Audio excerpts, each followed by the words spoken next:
It's weird. An entire generation got told they were special, then worked harder than anyone expected, and somehow ended up unable to afford the same life that seemed completely normal just one generation earlier. That's a psychology experiment nobody signed up for. I'm talking about millennials, people born between 1981 and 1996. And before you roll your eyes, stay with me, because this gets uncomfortable in ways you probably haven't thought about. Millennials became the first generation in modern American history expected to be worse off financially than the generation before them. The Pew Research Center confirmed this back in 2020, which means we've got an entire demographic walking around with this bizarre psychological cocktail of achievement and failure mixed together in their heads every single day. Imagine being told your whole childhood that you could be anything, win anything, achieve anything, and then graduating into a recession where the participation trophy suddenly becomes a master's degree that costs more than a house used to. The psychological term for this is cognitive dissonance, and millennials are basically swimming in it. But here's where your brain should perk up, because this goes deeper than student loans and avocado toast jokes. Psychologist Jean Twenge literally wrote a book called Generation Me studying this exact phenomenon. She found that millennials score higher on narcissism scales than previous generations, but, and this is the part that'll mess with you, they also score higher on anxiety and depression. So, you've got a generation that simultaneously thinks they're special and feels completely worthless. A trauma response with a LinkedIn profile. Think about the actual timeline here for a second.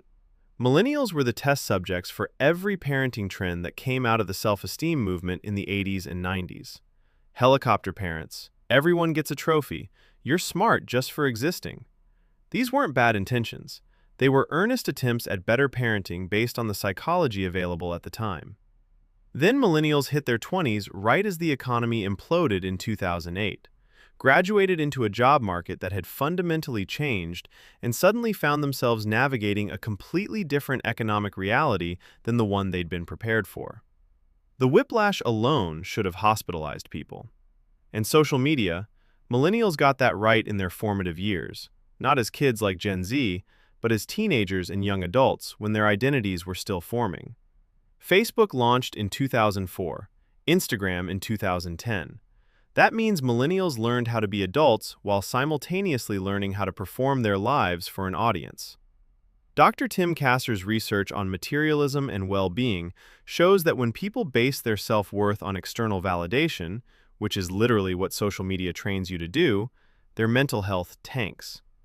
You're essentially running a 247 campaign for your own existence, and the polls never close. Now, pile on the fact that millennials are delaying or completely skipping the traditional life milestones that used to give people a sense of adult identity: marriage, homeownership, having kids. Surveys show they absolutely want these things, but the economic reality makes them borderline impossible without family wealth or extraordinary luck.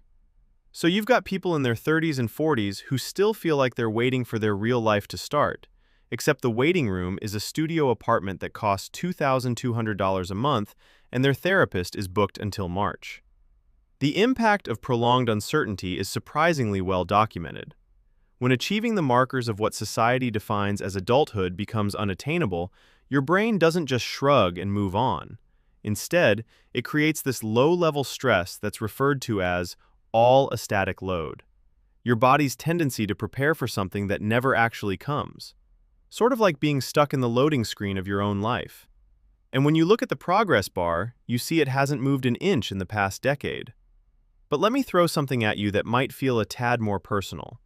Millennials were sold a very specific story about how effort equals outcome. Study hard, go to college, get a good job, work your way up.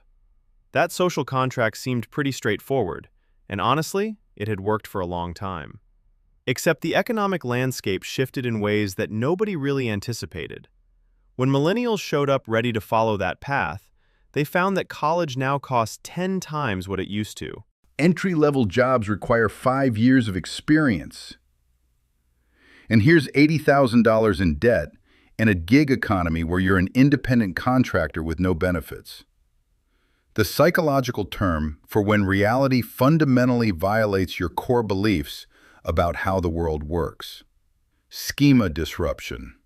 And when it happens on a generational scale, you don't just get disappointed people, you get a complete rewiring of how an entire age group relates to institutions, authority, and the concept of a stable future. Which explains why millennials are often characterized as both idealistic and deeply cynical at the same time.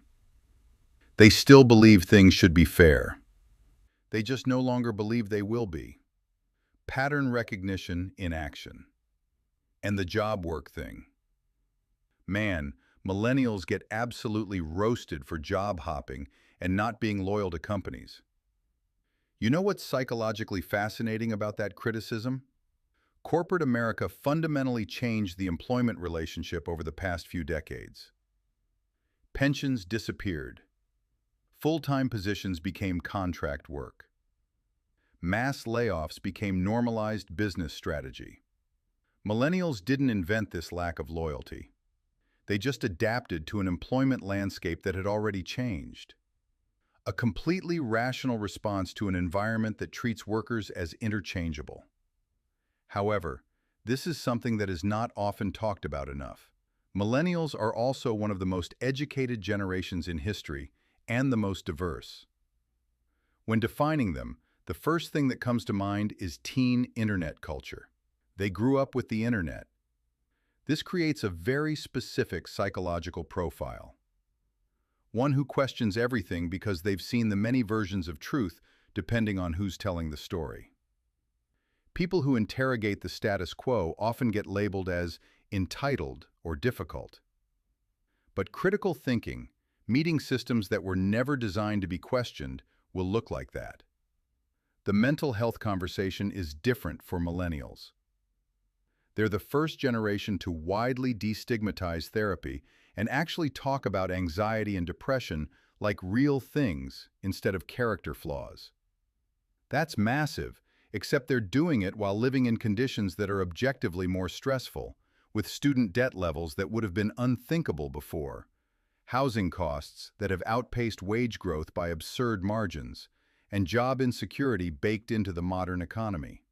So it creates this weird dynamic where they're simultaneously self-aware and more overwhelmed.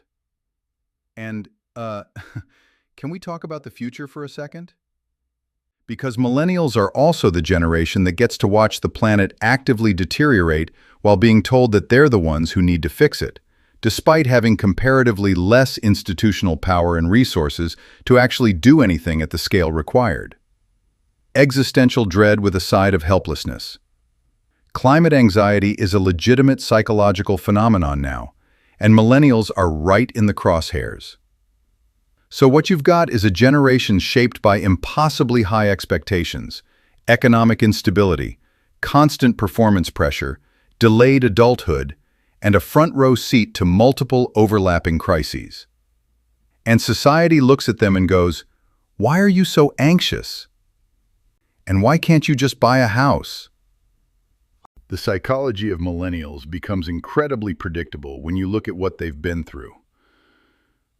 They're responding exactly how humans respond when the landscape shifts beneath them and the map they were given no longer matches the territory. If this hit home for you, please subscribe. And if you want to support these deep dives, hit that join button to become a channel member. I would genuinely appreciate your